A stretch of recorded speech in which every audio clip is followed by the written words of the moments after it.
Emménager dans un nouveau pays peut être une expérience difficile. Nouvelle nourriture, nouvelle langue, nouvelle culture. Cela peut être accablant et même effrayant. Des adventistes de Corée du Sud veulent créer un lieu pour aider les personnes à s'intégrer dans le pays, pour qu'ils se sentent soutenus. Le Centre de service familial multiculturel adventiste est un centre d'influence urbain situé dans une zone diversifiée de la ville d'Ansan, où de nombreux étrangers viennent travailler. La plupart d'entre eux ne savent pas parler, lire ou écrire la langue coréenne quand ils arrivent. Aussi, le centre offre des cours de langue coréenne gratuits. Plus de 400 personnes suivent ce programme chaque année. Il y a quelques années, le personnel du centre a élaboré un plan pour améliorer et étendre ses activités. Ce nouveau plan a permis d'offrir une expérience holistique aux autres membres de la communauté. Parmi les services les plus utilisés figurent les différents refuges du centre.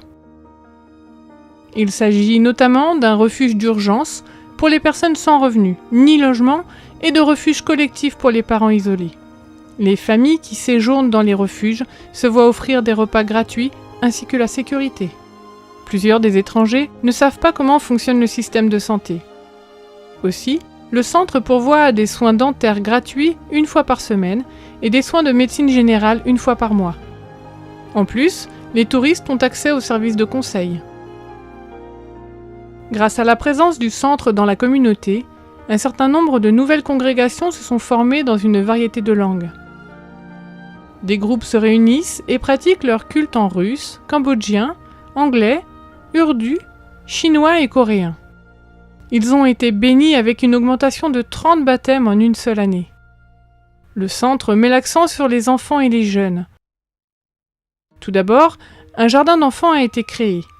Ensuite, un programme d'activité périscolaire a été créé pour les élèves du primaire. Les parents ont ainsi pu envoyer leurs enfants pour qu'ils bénéficient d'un soutien scolaire et d'une garde après l'école.